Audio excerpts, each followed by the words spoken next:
এই ভিডিওতে আমরা অষ্টম শ্রেণীর অধ্যায় ৩ পরিমাপ যে অধ্যায়টা আছে এই অধ্যায় থেকে পাঞ্জেরি বই থেকে একটা সৃজনশীল আমরা সমাধান করব।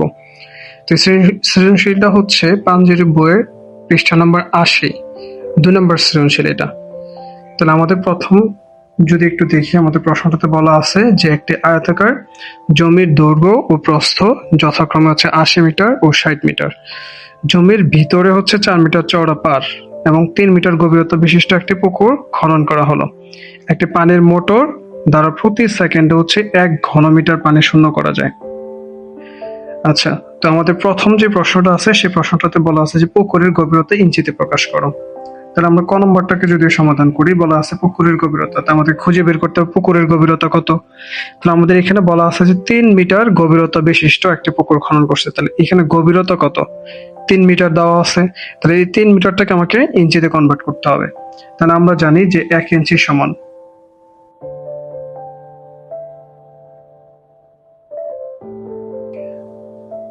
আমরা জানি ১ মিটার হচ্ছে ৩৯.৩৭ ইঞ্চি। এখন আমাদের যে গভীরতা, এই গভীরতা ছিল ৩ মিটার। তাহলে ১ মিটার যদি হয় তাহলে ৩ মিটার অবশ্যই বেশি হবে। তাহলে ৩৯.৩৭ গুণ হচ্ছে ৩। তাহলে এটাকে যদি আমরা গুণ করি, তাহলে গুণ করলে আমরা এখানে মান পাবো হচ্ছে ১১৮.১১ ইঞ্চি।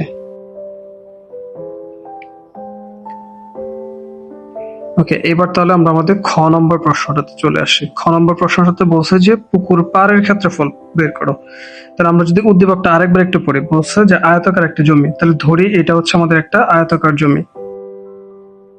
তাহলে এই আয়তাকার জমির দৈর্ঘ্য এবং প্রস্থ দেওয়া আছে। তাহলে এটা হচ্ছে দৈর্ঘ্য, তাহলে এই দৈর্ঘ্যটা ধরলাম হচ্ছে ৮০ মিটার আর এই প্রস্থটা ধরলাম হচ্ছে ৬০ মিটার। তাহলে বলছে জমির ভিতরে ৪ মিটার চওড়া একটা পাড় আছে।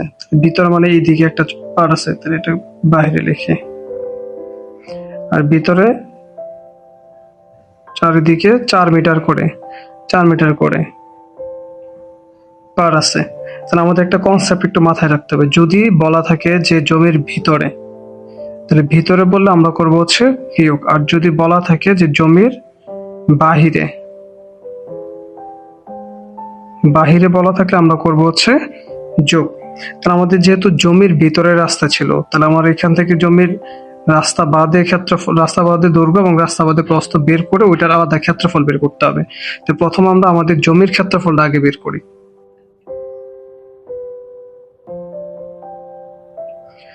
জমির দৈর্ঘ্য ছিল হচ্ছে ৮০ এবং ৬০ মিটার। আমরা জানি আয়তক্ষেত্রের ক্ষেত্রফল হচ্ছে দৈর্ঘ্য গুণ প্রস্থ। আমাদের যেহেতু জমিটা ছিল হচ্ছে আয়তাকার, কারণ এদিকে হচ্ছে ৮০ আর এদিকে হচ্ছে ঠিক ৮০ হবে, কারণ বিপরীত আয়তক্ষেত্রের বিপরীত বাহুগুলো সমান এবং কোণগুলো হচ্ছে সমকোণ হয়। তাহলে এটা ৮০ হলে এটা ৮০ হবে, এটা ৬০ হলে এটা অবশ্যই ৬০ হবে। তাহলে আয়তক্ষেত্রের ক্ষেত্রফল হচ্ছে দৈর্ঘ্য গুণ প্রস্থ। তাহলে এটাকে যদি আমরা গুণ করি তাহলে পাবো হচ্ছে ৬-৮ আর এখানে ২ শূন্য বসবে। ক্ষেত্রফল একে হচ্ছে বর্গ মিটার। তাহলে আমরা জমির ক্ষেত্রফল পাইছি। তাহলে আমার জমির ক্ষেত্রফল থেকে যদি আমরা রাস্তা বাদে ক্ষেত্রফলটা যদি বের করি, তাহলে তো আমাদের পাড়ের ক্ষেত্রফলটা চলে আসবে। জমির ক্ষেত্রফল থেকে, মোট যে জমির ক্ষেত্রফল সেটা থেকে আমরা যে ভিতরে যে ৪ মিটার করে রাস্তা আছে, এই পার আছে, এই পার বাদের ক্ষেত্রফল যদি আমরা বের করি তাহলে আমাদের পাড়ের ক্ষেত্রফল চলে আসবে। তাহলে আমরা এখন পার বাদে দৈর্ঘ্য, পার বাদে প্রস্থ বের করতে হবে, কারণ যেহেতু জমির ভিতরে ছিল এই জন্য বাদে, যদি বাইরে থাকতো তাহলে আমরা সহযোগ করতাম।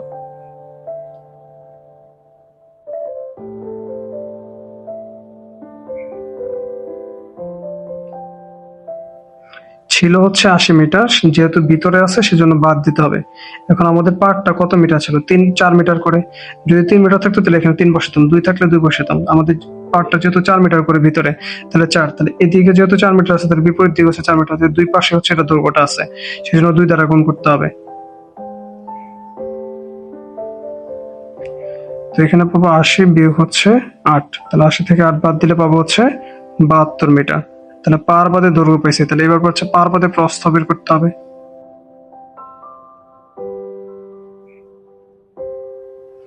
তাহলে প্রস্থ ছিল, আমাদের জমির প্রস্থ ছিল ৬০ মিটার। তাহলে ৬০ থেকে বাদ দিতে হবে, ভিতরে ছিল। তাহলে রাস্তাটা ছিল হচ্ছে ৪ মিটার, প্রস্থটা হচ্ছে ২ দিকে যাচ্ছে সেজন্য ২ দিতে হবে।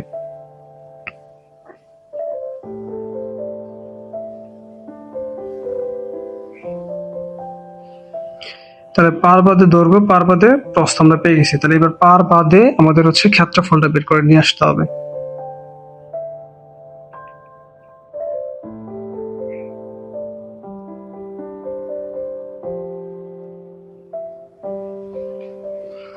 তো পার বাদে ক্ষেত্রফল, যেহেতু জমিটা হচ্ছে আয়তাকার, তাহলে দৈর্ঘ্য গুণ প্রস্থ হবে। তাহলে পার বাদে দৈর্ঘ্য পাইছি 72, পার বাদে প্রস্থ পাইছি হচ্ছে 52। তাহলে এই দুটাকে যদি আমরা গুণ করি তাহলে আমাদের গুণফল আসবে 3744 বর্গ মিটার। তাহলে এখন আমরা পার বাদে ক্ষেত্রফল পেয়ে গেছি, আর হচ্ছে জমির টোটাল ক্ষেত্রফল পেয়ে গেছি। তাহলে জমির টোটাল ক্ষেত্রফল থেকে যদি আমি পার বাদে ক্ষেত্রফলটা বাদ দিয়ে দিই, তাহলে আমরা এখানে আমাদের পারের ক্ষেত্রফলটা পেয়ে যাব। তাহলে আমরা লিখতে পারি সুতরাং পারের ক্ষেত্রফল।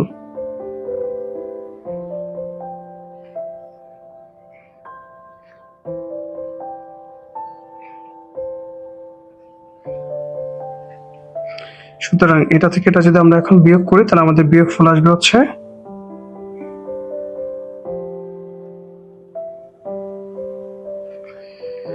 এটাই ছিল আমাদের এই অঙ্কের সমাধান। এবার আসি আমরা আমাদের গ নম্বর প্রশ্নটাতে। গ নম্বর প্রশ্নটাতে বলা আছে যে পানিপূর্ণ যে পুকুরটা আছে, সেই পুকুরটা যদি আমি পানি শূন্য করতে যাই তাহলে কত সময় লাগবে। তাহলে এটার ক্ষেত্রে পানিপূর্ণ পুকুরটা পানি শূন্য করার জন্য আমাদের কি তথ্য দেওয়া আছে? আমাদের এখানে বলা আছে যে একটি পানির মোটর দ্বারা প্রত্যেক সেকেন্ডে হচ্ছে এত ঘন মিটার। তাহলে এখানে যেহেতু ঘন আছে, ঘন মিটার দেওয়া আছে, মিটার কিউব, যেহেতু ঘন মিটার দেওয়া আছে তার মানে এটা হচ্ছে আমাদের আয়তন দেওয়া আছে। তাহলে এইখান থেকে আয়তন যেহেতু বের করতে হবে, তাহলে আমাদের হচ্ছে প্রথম কাজ হচ্ছে আমাদের পুকুর যেটা আছে, এই পুকুরের আয়তনটা আমাদেরকে বের করে নিয়ে আসতে হবে। তাহলে আমরা আয়তনটা বের করে ফেলি। পুকুরের আয়তন হচ্ছে আয়তাকার পুকুরের আয়তন। তাহলে হচ্ছে দৈর্ঘ্য গুণ প্রস্থ গুণ উচ্চতা।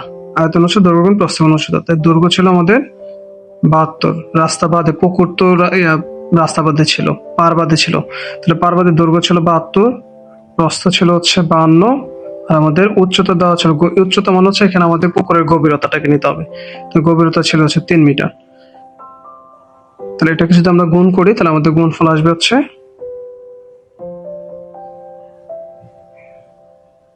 এত ঘন মিটার। তাহলে আমরা এখানে আমাদের আয়তনটা পেয়ে গেছি। আমাদের প্রশ্নটাতে বলা ছিল যে এত ঘন মিটার পানি শূন্য করা যাচ্ছে প্রতি সেকেন্ডে। তাহলে আমাদের এটা হচ্ছে আমাদের যেহেতু কি বের করতে বলছে, সময় বের করতে বলছে, তাহলে সময়টাকে এই লাইনটা থেকে আমাকে সময়টাকে ডানে রাখতে হবে। তো এটাকে আমি লিখতে পারি যে এত ঘন মিটার পানি শূন্য করা যায় হচ্ছে এত সেকেন্ডে, 1 সেকেন্ডে। তারপর আমরা যত পাইছি তত ঘন মিটার একটা বের করব। তাহলে এখান থেকে আমরা লিখতে পারি যে 0.1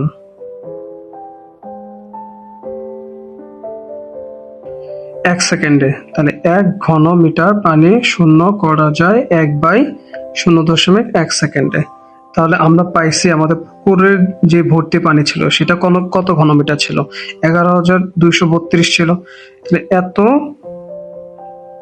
ঘন মিটার পানি শূন্য করা যায় হচ্ছে 11232 ডিভাইডেড বাই 0.1।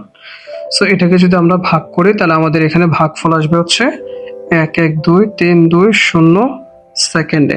তাহলে এটাকে এখন ইচ্ছা করলে তোমরা এখানে রাখতে পারো। তাহলে সেকেন্ড থেকে মিনিট, মিনিট থেকে ঘন্টাতে কনভার্ট করা যায়।